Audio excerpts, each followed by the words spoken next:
እባክሽ ኋላ ቀር አትሁኝ። ንብረታችሁ በሳምንት ውስጥ እንዲመለስልሽ ከፈለግሽ ነይ ተቀመጭና እናውራ። ነይ ነይ ተቀመጭ። ንብረቱም ቢሆን ጥንቅር ብሎ ይቅርሽ። ይሄ እኮ የጅል ሴቶች መገለጫ ነው። ሞገስ ከመጣ ችግር ይፈጠራል። ውጣልኝ። ልቀቀኝ። እባክሽ ነይ ተቀመጭና እናውራ። በፍቅር አምላክ ልቀቀኝ።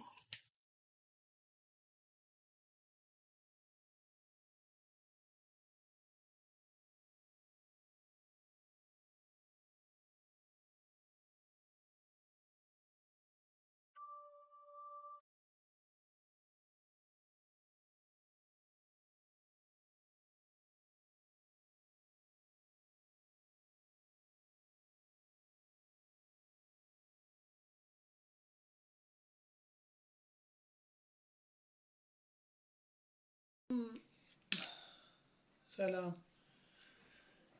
የምሳሌ ድራማ ፋሚሊዎች፣ የምሳሌ ድራማ ቤተሰቦች እንዴት አላችሁ? ሁሉ ፒስ፣ ሁሉ አማን፣ ሁሉ ፋይን ነው ወይ? እኔ ጋር ሁሉ ፒስ፣ ሁሉ አማን፣ ሁሉ ፋይን ነው። ምሳሌ ድራማን እንዴት አያችሁት? እንግዲህ ብሩክ በህይወት እንዳለ ጠርጥረዋል። በተለይ መድብል ገምቷል። የብሩክን ጉዳይ የያዘ ፖሊስ ለመድብል ከደወለለት በኋላ በደንብ አድርጎ ነው እየጠለጠረው። መድብል ምሳሌ የታገቸችበት እዛ ቤት ውስጥ ብሩክ ሊኖር ይችላል በሚል 100% ጠርጥሯል። እና እንዳያችሁት ኦፕሬሽን ለመፈጸም ኦፕሬሽን ለመስራት ከጓደኛው ጋር ምሳሌን ካስመለጣት ጓደኛው እና ከሞገስ ጋር ተነጋግረዋል። ያው ሞገስ ወደ ኋላ ለማለት ቢፈልግም መጨረሻ ላይ እሺ ብሎታል።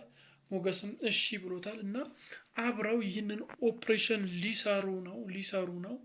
ብሩክን ለመፈለግ እዛ ቤት ውስጥ ሊገቡ ነው። ብሩክ አለ እንዳያችሁት ዛሬ ቪዲዮ ላይ ታይቷል። እግሩ ምናምን የታየው ኃይለኛ ቅጣት እየቀጡት ነው ብሩክን በዛ ቤት ውስጥ ማለት ነው። ብቻ ያገኙታል። ብሩክን አሁን እዛ ቤት ውስጥ ሲገቡ ያገኙታል ወይስ አያገኙትም?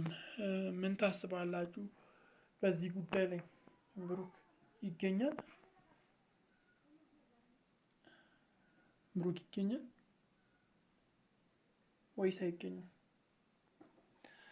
ቤቱንስ ሰብረው ሲገቡት ሌላ ችግር ውስጥ ይገባሉ ወይስ ብሩክን ይዞ ከዛ ይወጣሉ? እኔ ግን ይሳካላቸዋል ብዬ አስባለሁ። ብሩክን ከዛ ቤት ውስጥ ይዘውት ይወጣሉ ብዬ ጠብቃለሁ። ሞገስ እንግዲህ ሲጋብዛት ነበር ዳጣን፣ አብረሽን ትሆኛለሽ ብሩክን ለመፈለግ ኦፕሬሽን ልንሰራ ነው ምናምን ሲላት ነበር። እግዚአብሔር ከእናንተ ጋር ይሁን ብላ ነው ስልኩን የዘጋችበት። እንግዲህ ሞገስ ያው በጠበቃው በኩል የታገደበትን ንብረት ለማስመለስ ሲሞክር እና ሲጥር ነበር። እንግዲህ ጠበቃው ከሉላ ጋር የማይሆን ነገር ሉላን እየጠየቃት ነው። እንዳያችሁት ቤቷ ድረስ ተከትሎ ሄዶ ይዟታል፣ እጇን ይዟታል። ሞጌ ደግሞ እንዳያችሁት ወደ ቤት እየተመለሰ ነው። ሰውየው አልጋ ላይ እስቲ በፍቅር እናውራ፣ ከዛም በኋላ ሳምንት ባልሞላ ጊዜ ያላችሁን ንብረት አስለቀቅላችኋለሁ፣ ግን መጀመሪያ ላይ አልጋ ላይ በፍቅር እናውራ ምናምን ሲላት ነበር። በሚገርም ሁኔታ ደግሞ ሞገስ ወደ ቤት እየመጣ ነው። ሞገስ እንግዲህ ይህንን ጠበቃ ምን ያደርገዋል? አሁን እርግጠኛ ነኝ ይደባደባሉ ብዬ አስባለሁ። ያው ሞገስ አሁን ወንድ ይወጣዋል ብዬ አስባለሁ። ሞገስ ወንድ ይወጣዋል ብዬ አስባለሁ። በሚስትና በሀገር ነው ምናምን የሚባል ቀልድ የለም እና በዛም ምክንያት ቤቱን የተደፈረው የሞገስ ማለት ነው። ስለዚህ ይህንን ሰውዬ አራግፎት ይጥለዋል ብዬ አስባለሁ። ወንድ ይወጣዋል ብዬ አስባለሁ። ከዛም በኋላ ኦፕሬሽኑ ላይም ያው ሰዎቹን አራግፎ ይጥላቸዋል ብዬ አስባለሁ። እንግዲህ እንደ በፊቱ የሚፈራ አይመስለኝም።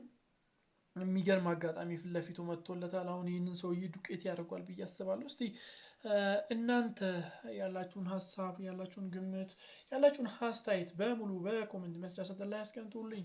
ቻናል አዲስ ከሆናችሁ ሰብስክራይብ በማድረግ ደወል ምልክቱን መጫን እንዳይዘነጋ። ባይ